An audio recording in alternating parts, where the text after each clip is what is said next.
अनमोल रत्न कहानी के रचनाकार राजेंद्र बाला घोष, माधवराव सप्रे, प्रेमचंद, सुभद्रा कुमारी चौहान। उत्तर है प्रेमचंद।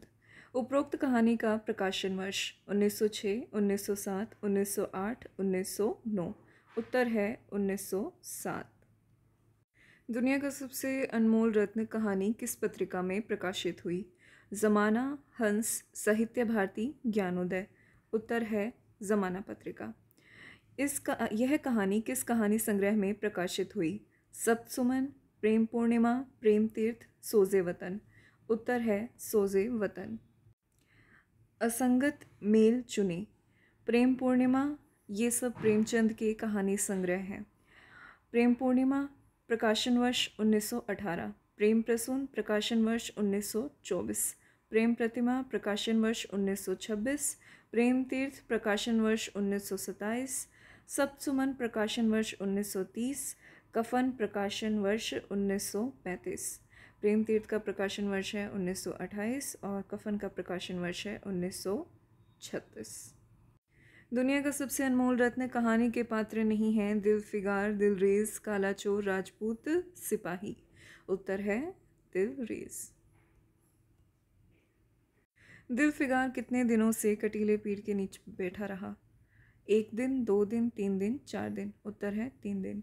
दिलफरेब के शहर का नाम क्या था? मीनोस्वाद, मीनाबाद, दिलपुर या दिसपुर। उत्तर है मीनोस्वाद। दुनिया की सबसे अनमोल चीज़? काले चोर का आंसू, मुट्ठी भर राख, खून का एक कतरा, परवेज़ का खजाना। तो काले चोर का आंसू नहीं, मुट्ठी भर राख नहीं, परवेज़ का खजाना नहीं।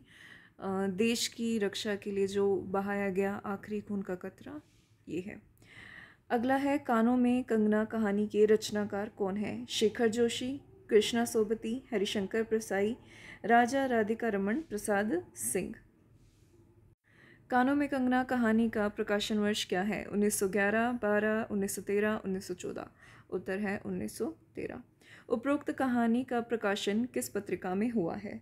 सरस्वती, इंदु, हंस या कादम्बनी। उत्तर है इंदु पत्रिका। कहानी के पात्र नहीं हैं किस कहानी के? कानों में कंगना। जूही, रोहन, नरेंद्र, किन्नरी। तो जूही भी है, नरेंद्र भी है, किन्नरी भी। उत्तर है रोहन।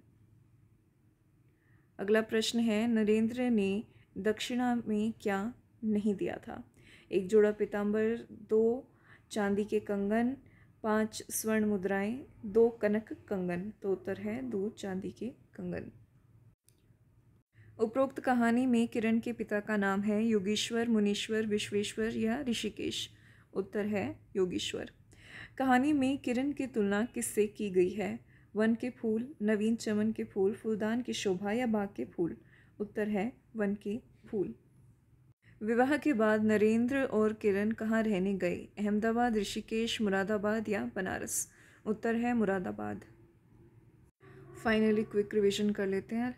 दुनिया का सबसे अनमोल रत्न कहानी के रचनाकार प्रेमचंद, प्रकाशन वर्ष 1907, सोजे वतन में ये कहानी शामिल है। 1908 में पत्रिका थी ज़माना, कहानी संग्रह सोजे वतन। प्रेमचंद के प्रमुख कहानी संग्रह और उनके प्रकाशन वर्ष प्रेम पूर्णिमा 1918, प्रेम प्रसून 1924, प्रेम प्रतिमा 1926, प्रेम तीर्थ 1928, सप्तसुमन 1930, कफन 1936।